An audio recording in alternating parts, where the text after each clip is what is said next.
Hindi ko din alam kung anong tawag Pwede dyan. yung gitna. Hindi kasi ito stem eh. Yung... Ito yung veins pala. Ay, babalik tayo sa science. So, ang kukunin lang talaga, itong dahon, sir. Okay. We tend to take things for granted due to familiarity. We focus on what we lack instead of what we have, forcing us to consume more and always look for something new, shiny, and modern.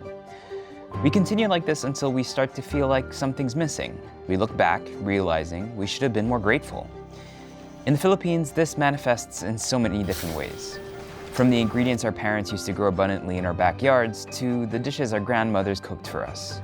But none more impactful than the environment we used to live in, when green spaces were more common before being replaced by concrete and so-called progress. In this episode, we are traveling to Quezon to learn about some native ingredients made into unsung dishes while learning about how certain people care enough about the environment to do something about it. A mission that we can all get inspired by, to band together to create a better tomorrow.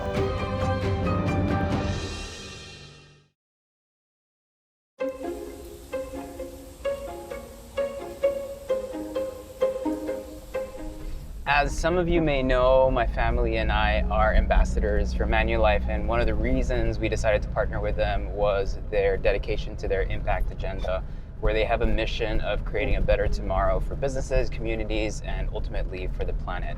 We're actually on our way now to Quezon to check up on one of their environmental preservation programs and see how that's been doing and see how important that model is for the rest of the Philippines. So we're pulling up here. We're just looking for a bulalo spot where we're gonna meet a community of ladies who make some really special chocolate. Before visiting our environmental partner Haribon, we decided to stop along the way to check on one of the programs that they support. Kalipi is a national federation of grassroots women's organizations in the Philippines. It was established in the early 80s to promote women's empowerment, gender equality, and community development, particularly among the marginalized and rural sectors.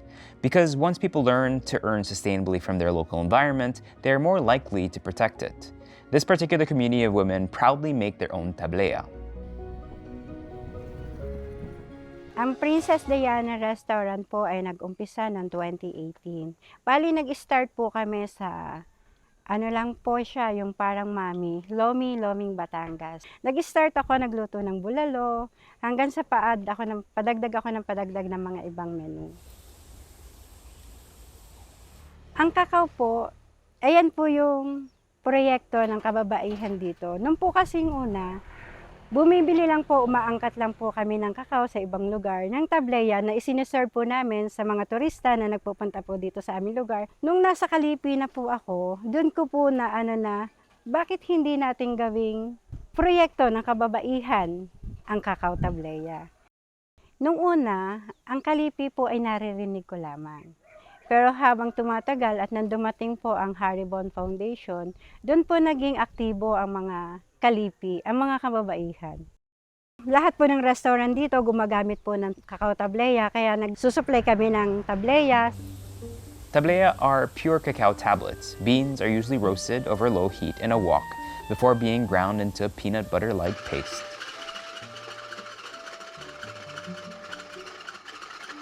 Once this is done, it is quickly molded into coin-sized pieces. They are often made with local cacao varieties and are pure, which makes them great for baking or hot chocolate.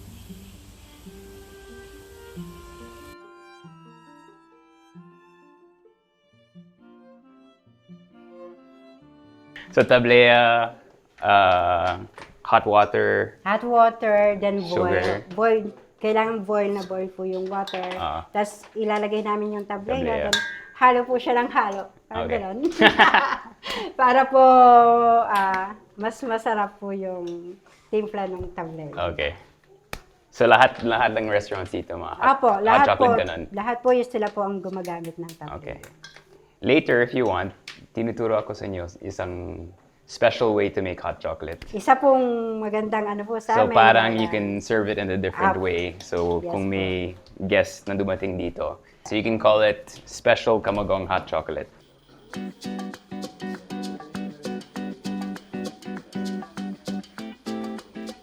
Usually when you make yung hot chocolate, how do you start?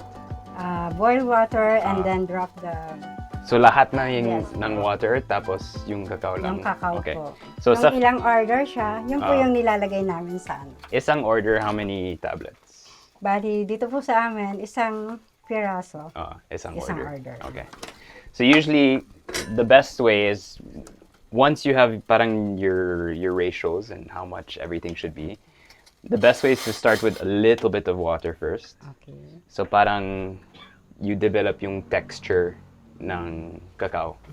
So minsan kung lahat ng tubig na tapos yung cacao, minsan may parang gritty or Yeah, okay. hindi siya mga frothy or fluffy. Yeah, po. Tapos, with tablea, instead of putting it diretso, nakita ko may grater doon. Yung key talaga is the grater. Yeah. So this is gonna take a long time. But I'll just show you muna one and then everyone can taste. Saka mas mabilis Hindi, matunaw. mabilis. Mas mabilis. Mabilis Tapos, siyang if you're making it parang daming orders, daming tao, Okay. you can grate everything muna. Tapos, Bago teaspoon mag-blend. lang. Oh. Pagka kasi naluto, Blender, hindi pwede blender. Hindi. Hindi pwede. Dapat you yung ano talaga ng cacao, Ah. yung pino siya talaga. you see it right away. It just Okay. it gets parang more silky na, right? Tunaw agad. Tsaka wala siyang sediments. Tapos wala masyadong sediment. Pero may konti pa. So I usually boil it first. So pwede pa rin kung may daming tao talaga, Ano na namin. you can do this part first. Dapat siguro may takalan ka na. Meron talaga. Or you can keep it in a bottle, tapos you just add yung mga gatas after per order. Tapos from here, you can add your coconut milk and then your gatas, your evaporated milk, tapos sugar, tapos yung key talaga, konting asin. Yeah. Para naghahalo Pagbalanse yung... na. So each time you add salt to anything sweet, mas matamis because of the balance. When you make the tablea like this with water, dapat tapos it makes it very tiring, no? Yung kung grated na, super easy lang, right? Yan. Tapos pwede isang extra step na Para strain. talagang wala Yeah. siya. Do you strain it before serving usually? You do also. Okay. Okay. Sobrang important yun sa mga hot chocolate. Dapat may lapot, dapat may texture talaga. Konting pinipig. So, parang may texture. So, nakita ko yung mga hot chocolate nyo dito, mga 50 pesos, no? So, kung ganito, pwede 100. Tapos special, and then people can try it. Okay. Try nyo. It's a bit hot. Maybe hold it in the side na lang. I only have, or you can share na lang. Hopefully there's enough for everyone. Wow, thank you po. Yeah. The best. The best. Talaga. Magkaroon Salamat. sa dila. Yung Ah. lasa Nasa niya, ano mo may eh, iwan sa bibig. Naku, hindi ko makakalimutan si Sir Erwan kada tikim ko ng kuwan.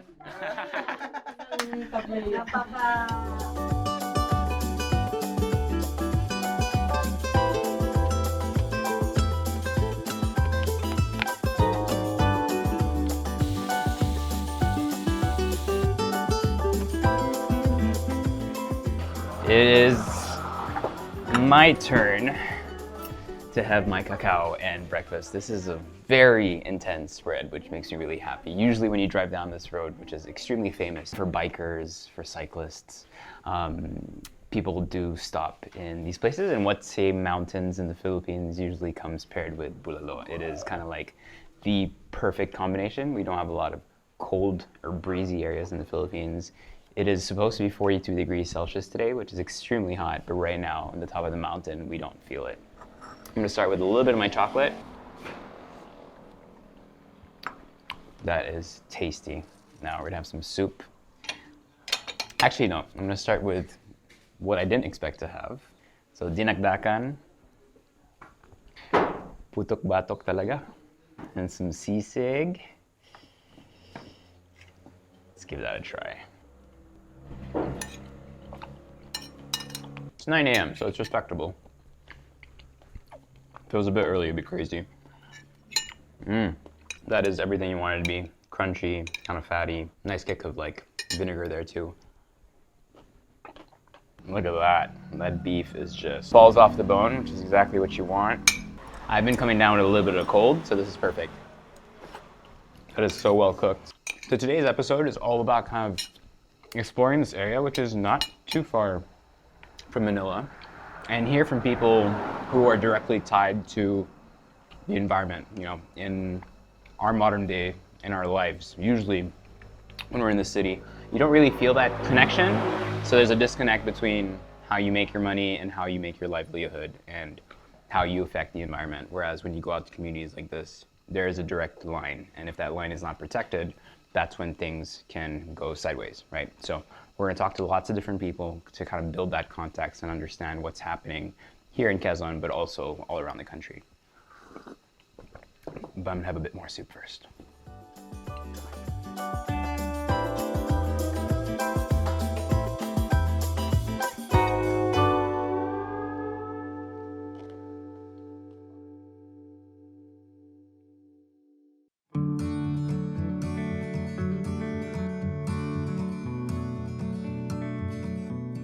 We often don't mind trees until they're gone. We forget how important they are to our natural ecosystems. Not only do they provide shade, cool air, and draw water back into the areas, but they also provide sustenance. We're going to meet with Taddy, a forester by trade who has been working with Haribon for decades to understand the effort and the urgent need for more trees to be planted around the country.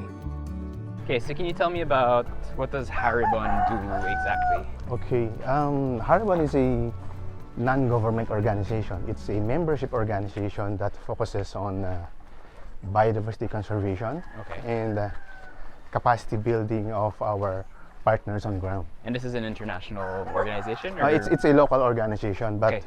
we are a partner of BirdLife International. Got it. So you're saying this is a junior forest? Yeah, it's a secondary forest actually. And when you look at a place like this, as a forester, what are you looking to plant? Of course, we as foresters and even actually Haribon is mainstreaming the use of native trees, not just trees. We are planting those trees that are naturally growing Okay. here in this place because they are more adaptive to the place. And if we plant those trees, definitely there would be high survival rate. Do you know in this particular area or in the Sierra Madre, how many trees have been planted? already? Planted? Whoa. For a hectare, we are planting 1,250 seedlings. Okay. And for the past several years, we have accomplished initially more than 10 hectares. And Wow. today we are trying to accomplish another 30 hectares. Okay. Yeah. And why is that important to have these trees and these forests regenerated? Of course, without the native trees, of course, they provide the basic human needs. Mm-hmm. Like, for example, the fresh air, the oxygen, water, food, and protection from any calamities.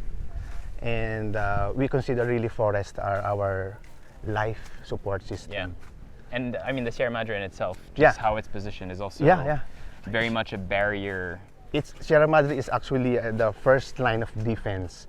If there are tropical cyclones and typhoon coming from the Pacific side, many typhoons that has been, in terms of its size, they were reduced because of the Sierra Madre. The Haribon Foundation is one of the Philippines' oldest and most respected environmental conservation organizations, founded in 1972. Their mission is to conserve biodiversity through community empowerment, scientific research, and sustainable development. They have a ridge-to-reef approach, focusing on forest and coastal protection and reforestation. Manulife has been supporting their program since 2022 and has already helped plant tens of thousands of trees across Luzon.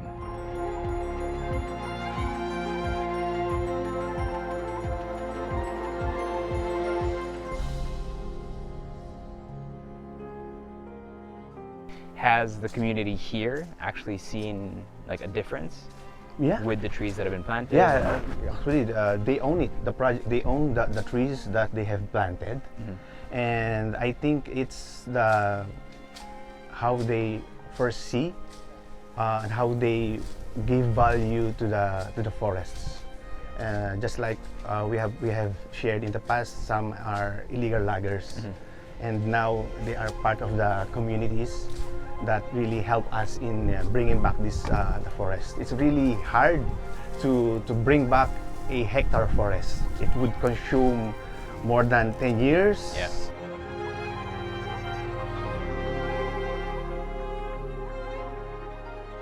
Through programs like the Forest for Life movement, Haribon collaborates with community-based organizations, often referred to as people's organizations, to carry out tree planting and maintenance activities. These communities receive incentives and livelihood support for their participation, which includes tasks such as seedling production, site preparation, planting, and ongoing maintenance. Dapat po mailinaw sa kanila kung paano yung tamang pagtatanim o pagsasaka na hindi maapektuhan masyado ang kalikasan. Gaya po ngayon sa climate change nating nararanasan, pagka nakaulan po, sobrang ulan, pag uminit naman po, tulad nga yung kinakatayo natin, napakainit po dito. Pag sira po ang kagubatan at wala ng puno, wala na pong sasanggar sa init ng araw. Diyan po nagmumula ang hangin na nalalanghap natin. Sa katunayan lang po ay parang bumabawi na rin lang kami ngayon sa mga nasira dati ditong gubat. Kumbaga man po, nagbabayad lang kami ng utang na buhay. Bakit? Ano ginawa mo? Ay pumatay din po kami ng mga puno.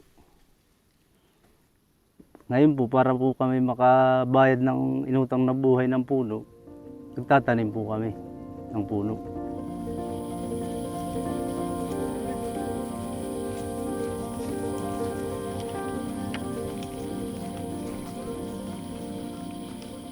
Dati, noong 1980s, talaga pong pagpuputol ng kahoy ang aming hanap buhay. Hindi naman po sapat yung niyog. Sa dami namin magkakapatid ay ang aming nakasanayang paghanap buhay ay pagpuputol ng puno. Tapos amin pong dinudus por lapad.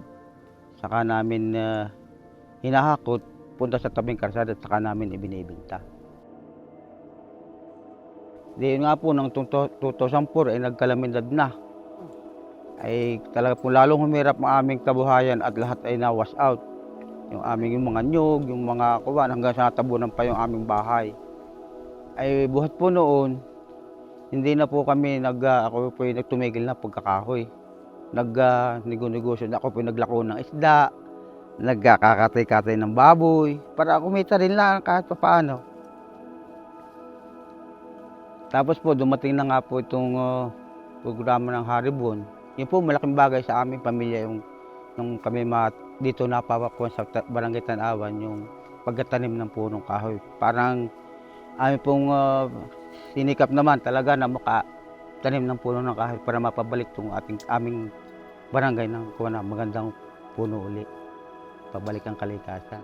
Ang feeling ko bilang ako isang magsasakang babae, dito ko naiipakita na hindi lang lalaki ang pwedeng magsaka. Mula pagkabata namin, dito na kami lumaki, dito na ako nag-aral ng elementary. Ang mga magulang ko nagkaingin dito, pero infanta talaga ang aming lugar. Kasi dito ko nakita yung sa pagsasaka, dito ko nakikita maraming natutulungan tao. Kung hindi sa pagsasaka ng mga magsasaka, anong kakainin ng malawak na mamamayan? Ito yung naging kabayaran na ginagawa namin. Pero dahil nga ngayon nalaman na namin na napakahalaga ng puno at hindi naman kami lang ang makikinabang, yung mga inanak namin, yung mga inapo namin, sila na kasi yung makikinabang ng mga itinanim namin. Na noon, hindi namin ito alam.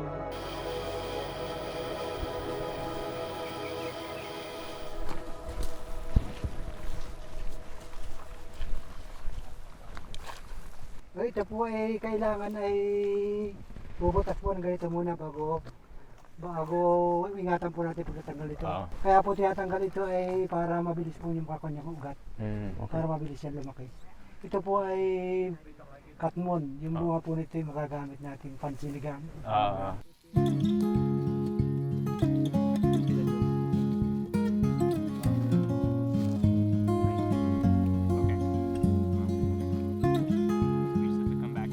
One of the native trees and fruits here is katmon, which I've never tasted. We went to Celia's house, a local and staunch forest advocate. She grew up in these parts, getting most of her food from the land. Younger people are more interested in packaged or international food, she laments. But she still loves to eat the dishes her parents taught her. Hello everybody, I'm Celia Ongriano ng taga Real, Quezon. Perfect. Ngayon, magluluto kami ni Sir Erwan ng sinigang na baboy sa katmon. Can I try the katmon? I've actually never tried katmon. Pwede to? Or... Ang katmon ay may balat na tinutuklap. Ah, okay. So peel. Alam niyo sir yung tinutuklap. Peel. So, to make it easy, Is that correct? It is. kailangan nating hiwain. Sir, ganito. Ngayon, sa loob ng katmon, makikita mo may buhok. Buhok. May buhok, sir. Can you eat the buhok? No. Buhok niya, native. So, ayan ay ginagawang chinachap-chap na lang para madali. Ayan na. So, hahati-hatiin lang. At Pero pwede kainin lahat. pwedeng kainin. Okay. Super asim. Super awesome. Okay. Do you like? Yeah, try. Try. Ito. With matching asim. Pero super asim, sir. Yan ang native fruits namin dito ay katmon. So, ang unang step, so, pwede Wow. na, Sarap. punta na tayo sa pagluluto, Parang sir. hilaw ng kamatis. Pero Hilaw na kamatis, mas pero maasim. mas maasim. Oh. So, ito, i-open ko na ating Wow. kalan. I love this. She starts by boiling water, to which she then adds onions, ginger, pork, and pepper. Sometimes some tomatoes and other vegetables. Once it's all boiled, she adds her katmon for sourness, just a light kick, and then some kangkong. Yung sinigang dito, lahat ng mga bahay dito, yung sinigang nila, may katmon or iba-iba yung mga souring? Iba-iba din. Mayroong medyo tamad, so instant. Oh. Pero yung masipag, native, na kagaya ko, mahilig ako sa mga organic, etong katmon namin. Or kamyas. May kamyas. Okay, kamyas pa rin dito. Oh. Never ever seen this. Ito yung nyog-nyogan. Ito yung nyog-nyogan. Sir, ang katmon, ayan o, ang puno. Open the door and ito see yung, the katmon tree. This is your pantry. So, iyan ang pinakamatibay na puno. Kahit iya'y maging lumber, ito, katmon, lumber. Oh, Hindi nice. siya kinakain ng anay. Really? Kasi po, sir, iya'y maasim kahit yung kanyang katawan. So, yung anay, hindi siya. Hindi sa... So, ito naman, Ito yung nyog-nyogan. ang nyog-nyogan. Ito sa lupa lang? Or sa tree? Tree. Tree. It is a tree. Kaya ho, ito ay gulayin na mahihirap. Nakukuha lang ito sa niyugan. Pero ito ay ibang puno kaysa tunay na niyog. Dito sa amin mostly, ito ay maraming talbos, yung leaves, during rainy season. Okay. During dry season, ito ay magulang, matigas. Matigas, sir, ito. Really? So, pag matigas, ito fresh? hindi na, Kung sir. ganito? Layos na ng konti. Okay. Pag matigas, gaganyanin lang siya. Kukunin lang ay ang lahat ng leaves. So, what do you call this, sir? Yung stem. Yung gitna. Hindi ko din alam kung anong tawag dyan. Pwede yung gitna. Hindi kasi ito stem eh. Yung... Ito yung veins pala. Babalik tayo sa science. So, ang kukunin lang talaga, itong dahon, sir. Okay. After being washed and chopped, she puts everything into a pot. Chilies, garlic, ginger, dilis, and the second coconut milk press. In no time, it's cooked, and she finishes it with some thicker coconut cream. Ito yung first time ko, yung nyog-nyogan. Sa mga tao na gusto ay veggies, marami ditong nyog-nyogan. With dilis. Solve ka na. Sa isang, pwedeng dalawang kainan, may ulam ka na. Super sarap. Sobrang sarap. Be sure lang na nyog-nyogan, take note. Maraming niyog. Ang gata ba? Gata. Kasi pag kulang gata, hindi masarap. Yung dilis, sobrang sarap dito. Tapos yung texture, iba talaga sa mga dahon ng gabi. Iba. Yeah. Malambot siya, pero hindi siya labsak. Malambot. Hindi siya nalalabsak o hindi na overcook. Buti na lang, sir, alam mo yung labsak eh. Nahirapan ako mag-isip.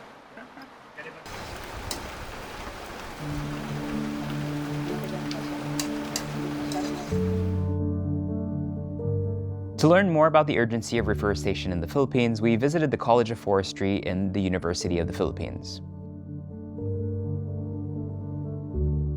Our Philippine forests, we're losing a lot of our cover. We have about 4.7 million hectares, but annually we're losing around 47,000 hectares. And for the primary forests, like the one in Sierra Madre, on the average per year, we are also losing 9,000 hectares. So that's a huge amount of our forest being removed or deforested due to many, many reasons. Now we have climate change. The surprises of climate change includes not just big storm, but the frequency of big storms. No? And people are beginning to appreciate the role of Sierra Madre. Some will say like because of Sierra Madre, it lessened down or weakened this storm. People are protected from the various hazards like floods, landslides, driven by, of course, by storm. And even during El Nino, prolonged El Nino, Sierra Madre being an extensive range with a lot of watershed, they provide water to the downstream farmlands and communities needing of this water. Of course, losing Sierra Madre means losing the biodiversity. If we are going to lose the biodiversity, that will cause imbalance to a lot of things. Pollination, fruiting of valuable trees where local communities get their income. Of course, we should also include that losing Sierra Madre will mean losing the rich culture of indigenous people who live there. In a country that is prone to storm surges, mangroves are our first line of defense. Not only do they act as natural buffers, they are also a biodiversity hotspot that supports native and endangered species. Sadly, many habitats are being destroyed, but there are some communities that are fighting back.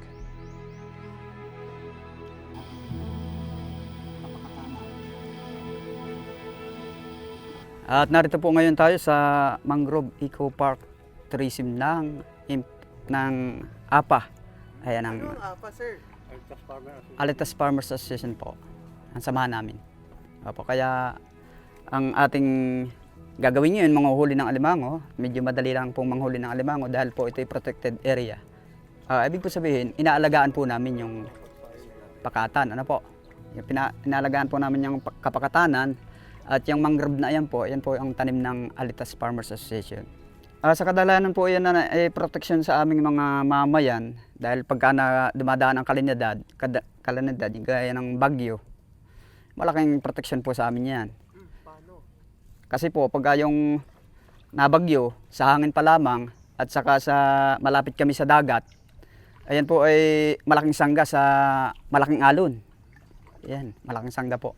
Kaya napoprotektahan po kami bilang mamayan. Ito po, at tayo po ay papandaw na. O manguhuli na ng alimango. Ayan. Ito po. Dahil po kailangan natin ng tali para ito po ay madali nating kunin. Ano po? Ayan. Hindi po lang alam natin kung malaki o maliit ang mahuli dahil nga po ayan. Ba. Ito po, maliit-liit pang nahuli. Ayan po, malimango.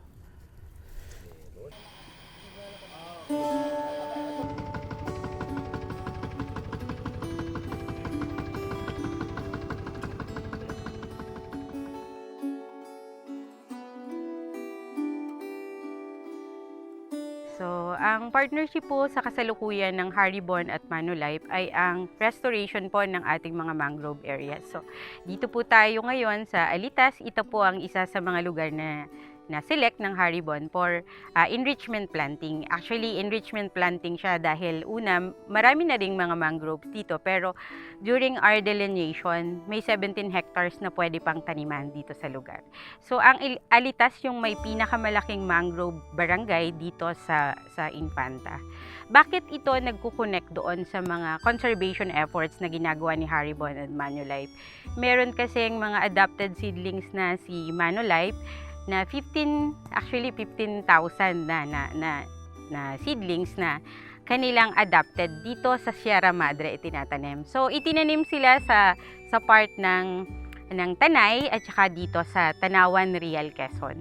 Ang conservation efforts na ginagawa ay from ridge to rip, so mula sa kabundukan hanggang karagatan. Yung pagdudugtong ng mga ecosystem dito sa Sierra Madre ay isa sa pinakamahalagang ginagawa ngayon ni Haribon with Manulife dahil una, ito yung nagdudugtong sa buhay ng bawat isa, partikular sa ating mga mamamayan dito sa Sierra Madre.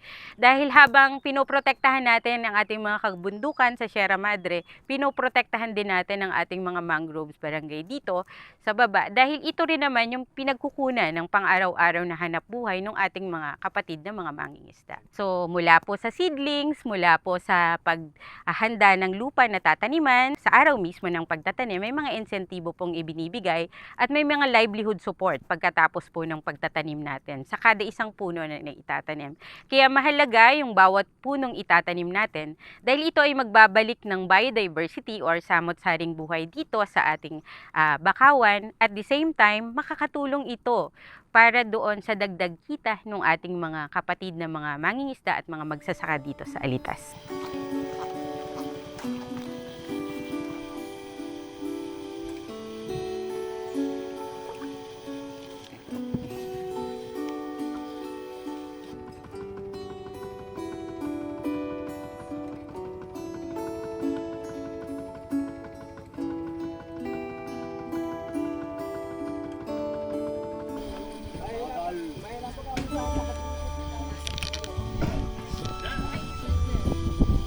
At kami po ay isang samahan na kung saan ay binubuo po ng iba't ibang sektor po ng magsasaka. Mayroon po kaming tinatawag po natin ngayong seasonal farm worker, may land owner cultivator, mayroong leaseholder at may ERB, Agrarian Reform Beneficiaries. At kalimitan po sa amin, hindi po lang nakapokus sa pagpabukid, kundi manapay sa gumagalaw po kami sa kapakatanan. Diyan po yung aming buhay. Dahil yung pong pagpapalay, yan po yung seasonal. Yung po ng ating mangrove area, dagat, ay lagi po nandyan para po diyan po kumuha kami ng mga pagkain pang ulam. Sa kasalukuyan po kami ngayon ay nagsasagawa ng pagtataniman po ng mga bangkaw na itatanim namin sa aming mangrove park. Sa ngayon po, sila po ngayon ay naglalagay ng lupa, paghahanda para po sa mga seedlings ng mga bangkaw. Ito pong bangkaw na ito po ay bakawang babae at pwede na po siyang itanim dahil ito po ay labas na po yung singsing. Kung wala pong ganito, hindi po siya tutubo. Ito po naman, ang tawag sa amin ay busaing. Ito po ay napakahalaga sa amin dahil pwede din po siyang pagkain. Lutuin po din siya sa amin. Kaya madalas po pinapadami po namin ito bukod po sa bakawan. Ito naman bangkaw, kaya po mahalaga sa amin dahil ito po ang nagiging tirahan ng mga maliliit pang isda. Nagiging breeding ground po ito. Kaya po talaga inaalagaan po namin ito dahil hindi lang siya pang sangga sa mga kalamidad na darating, kundi magiging tirahan pa po siya ng mga maliliit na isda. Tatanggalan na po natin siya ng ano. Kasi kung hindi po natin to tatanggalin, medyo matagal yung pagtubo niya. Makakasagabal pa. Ngayon po, edi napakadali lang po. Isusuksok lang po natin siya doon sa... Ayan. Bali, ganyan lang po. Basta tatanggalin lang natin yung tawag sa amin ito tampok. Yung pinakang cover niya. Opo. Bali, marami po itong species pero ang karamihan po ngayon bakawang babae ang lumabas kasi marami po ngayong mga bunga pero hindi pa siya ready na itanim. Kung kukunin natin, hindi pa po siya ready kasi kailangan bago mo siya itanim, makikita mo na yung pinakang ring niya. Pag wala nito, hindi yung tutubo. Ayun din na. Tusok mo lang. Oh, kuya mo ito po. Yan. Okay na po yun. Okay, sa kalapit. Sa kalapit ni sir. Kuya mo dito sa kalapit ni sir. Pinakang isa sa... yung ating propagos. Okay na po yun. Santol is one of my favorite fruits, and Infanta is famous for the sinantolan alimango, one of my new favorite Filipino dishes. I couldn't wait to learn how to make it. Magluluto na po tayo ng alimango. At dito po sa Infanta Quezon, may kasabihan, pag ang alimango ay mapula na, ay luto na. Ayan. Oops. Siyempre po, tatakpan muna natin at baka magwala. Ikuan po muna ano. Ayan. Masarap po yung naluluto ng buhay ay. Ayan, buhay muna. Ayan. Tubig, lagyan ng 1 glass. Ito po Sinantol. Sa totoo lang, madali lang po magluto ng sinantol. Matagal lang siya mag-prepare. Kasi kung magsisimula ka sa sariwang santol, yung 10 piraso ng santol, kakayudin mo muna. Tapos, huhugasan mo siya ng 4 na beses. Hugasan, pipigain, 4 na beses. Yun. Ngayon, ang ratio po naman ito, kung may 10 santol ka, 1 buong nyug. Yung karaniwan. Dahil naman po, pag sa timbang, 1 kilong santol, katumbas ng 4 na nyug. Kasi hindi po masarap pag kulang yung nyug, hindi siya magmamanti-mantika, hindi siya masarap. Ngayon, pwede na po natin siyang ilagay dito, kasabay niyan, kasi pagka po gata ang inilagay mo kagad, hindi mo siya pwedeng takpan, lalabnaw yung gata. Pag ganyan Bilis na, lang yun? mabilis lang po yan. Okay. Mabilis. Pero yung santol Tapos, dito, sabi mo, parang fermented na, no? fermented na po Buro siya. to. Yan ay buro. Can I try? Sige po. So, asin lang yun. Mhm. So, parang, yun yung cooking term, lacto-fermentation. Okay po. Yung mga lactic acid. Lactic acid po. Yung Yung mga sarili salt lang, niyang, asin lang po at saka yung sarili niyang katas. Hindi po pwedeng tanggalin yung sarili niyang katas, magkakaamag. yung tubig, no? Yung Opo. natural na... Natural na katas po niya. Pagka hindi yun, kailangan pati, pag nilagay mo siya doon sa jar, kailangan ipipress mo siya para nasa ibabaw yung pinaka-juice niya. So, always checking. Opo, dahil pag hindi mo siya chinek, magkakaamag yung ibabaw. Tapos you keep it sa fridge or Hindi na po. sa Kahit labas na lang? kahit po sa ang klase ng jar, kahit saan. Tapos pwede mga 3 years? Pwede siya. Up to Hindi 3 siya years. sira-sira? Hindi po. Wow. Basta maganda yung pagkakaasin mo kasi pag kulang kasi sa asin, yun ang madaling masira. Okay. Kaya nga habang kinukudkod siya, nag-i-sprinkle ka na ng asin.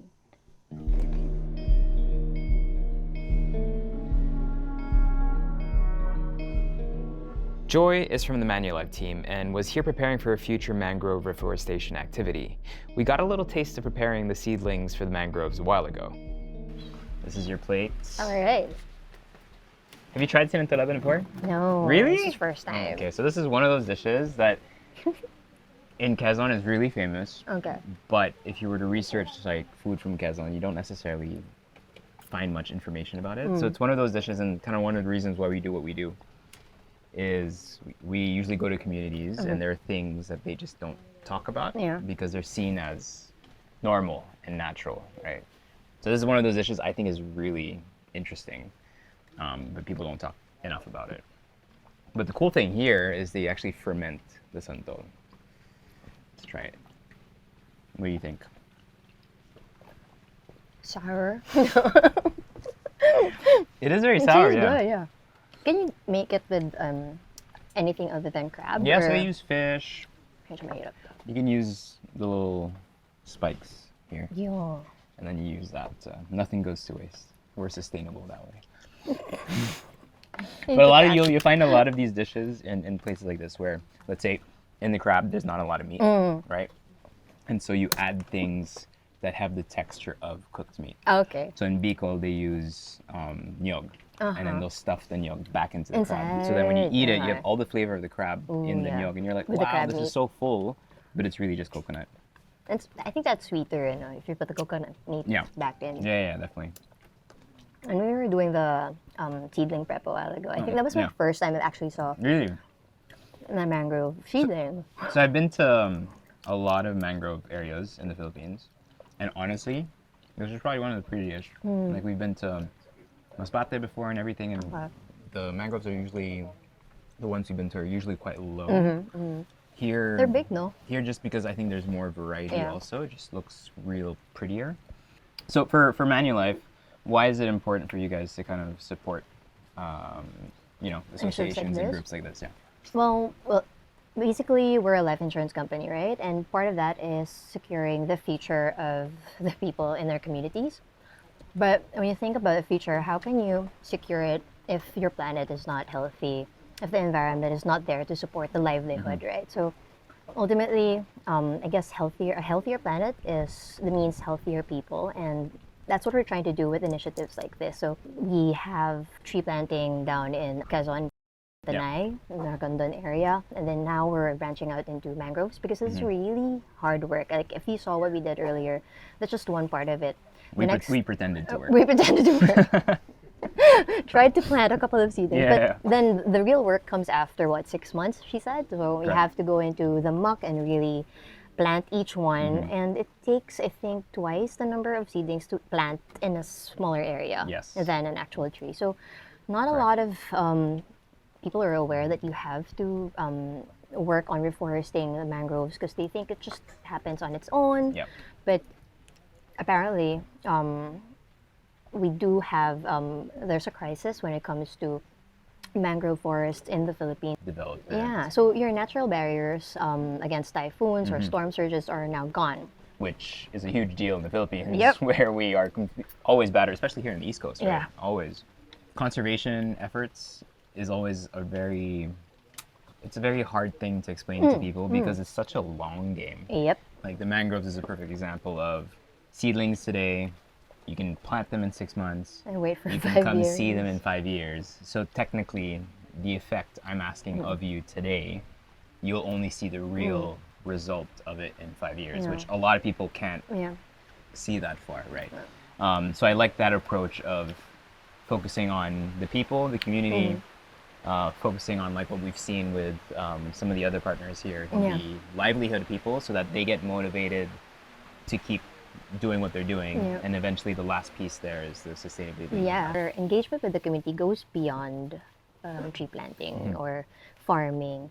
They actually have financial literacy classes, social media marketing. Really? And, so they actually help like business owners or SMEs or micro SMEs sell these products. So the ones that you've tried last yesterday, I think those are some of the products that they helped these women build or create, right? So it's good that the thinking is that they don't have to be here forever. The objective is that they can get out and move on to another community because they already built a sustainable community there. Through a tight network of streams, you can navigate the mangroves at high tide, but planting can only unfortunately happen when the tide is low. Okay, maybe can you tell me about, you were talking about Peso Smart a while ago. What exactly is Peso Smart? Okay. So we have another partner for it. We basically teach them cash management skills. So these are basic, I'd say, life skills that you don't get in schools. Like you don't learn that from the classroom, right? It would have been good if I started working and have known of these concepts right away, right? So we teach them to grade 5 and 6 students in public schools all over the Philippines, actually. And I think this year we're planning to do it with Haribon. So we have different sites that we work on with Haribon. So we have here in Quezon, in Infanta. We also have a site in Maragondon, up in Real. We have one in Tanay and also in Masinloc. So we wanted to actually introduce Peso Smart to the schools in that area and the teachers and the parents and the community partners. Because, say for example, they make a living out of the environment, right? They get their income from the produce that they can get from here. The next question is, what do you do with that income? Right? So can you make that sustainable as well? So you're not just taking care of your environment, you're actually taking care of your livelihood and making it a sustainable source of income for you and your family. So I think it's interconnected, right? Yeah, like definitely. What you do for the environment gives back to you, and then what do you do with that also helps you give back to the environment later on. I mean, I think the biggest privilege when you talk about privilege in general, you know, a lot of people think it's you know, being born in money and being born, you know, in different cities and stuff like that. But I've always believed that the biggest privilege is education, right? And that's where the balance kind of tips, is when someone is highly educated versus someone who didn't have access to great education. But if you level out that education field, then maybe you have an opportunity for people to kind of you know, get better together and together at the same time.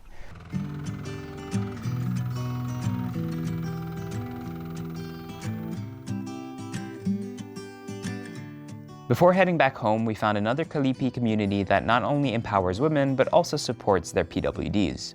Quezon is known for its abundance of coconuts. These are used for many different things, but mostly copra, which is hard work and fetches a really low, unstable price. Farmers can add value to their harvest and earn more from it with products like virgin coconut oil, activated carbon, coconut water, or coconut sugar and jam. For that to happen, communities need to be trained to make these products, be provided with the technology to produce them, and then taught how to sell and market them. Kalipi and Haribon work together in supporting that ecosystem. Once set, hopefully they can earn fruitfully from it. So this is too liquid. Pag po medyo yung malapot na. Okay. Malapot yung mga thicker.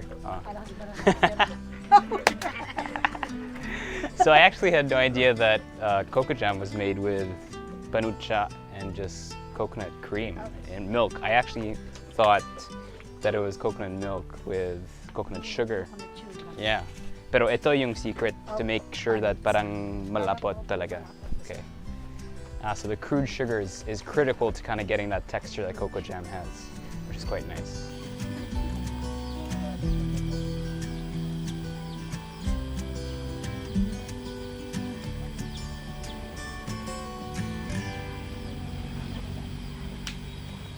Funny enough, the other week I actually had suman at the house exactly like this, and I had no idea it was from Infanta, so I'm actually kind of happy that we're here now doing this.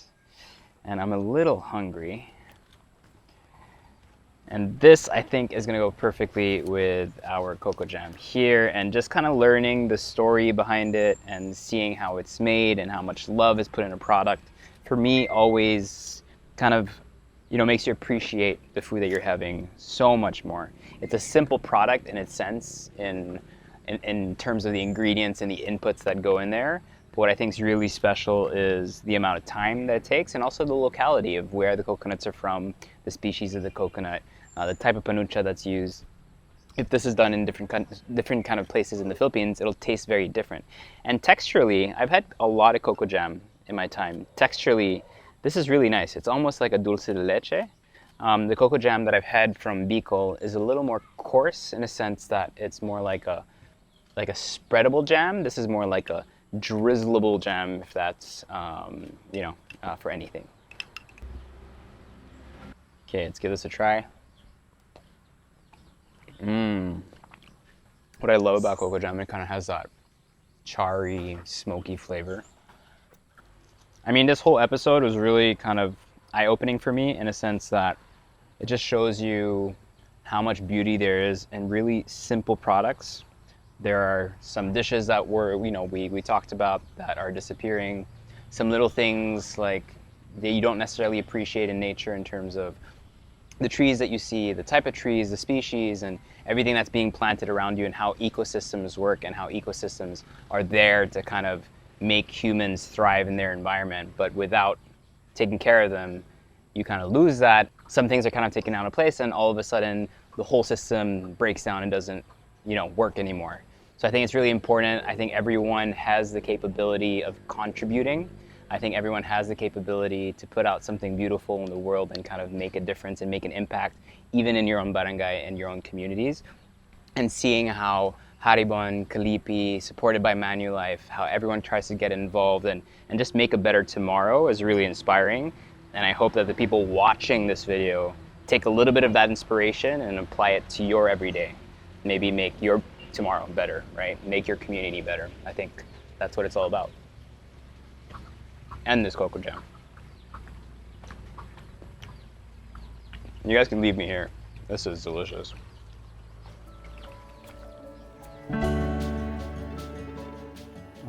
Para po sa akin, ang simbolo po ng kagubatan o ng forest ay buhay po na diyan po ang buhay ng bawat isang tao sa atin.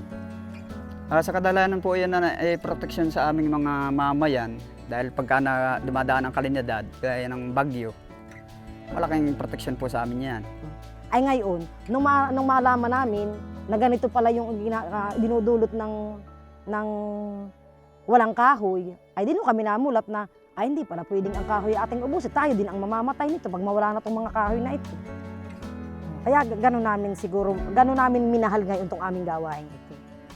So to solve the deforestation problem and to bring back or restore our once-lush forests and mountain ranges, we need to capitalize and build more on champions.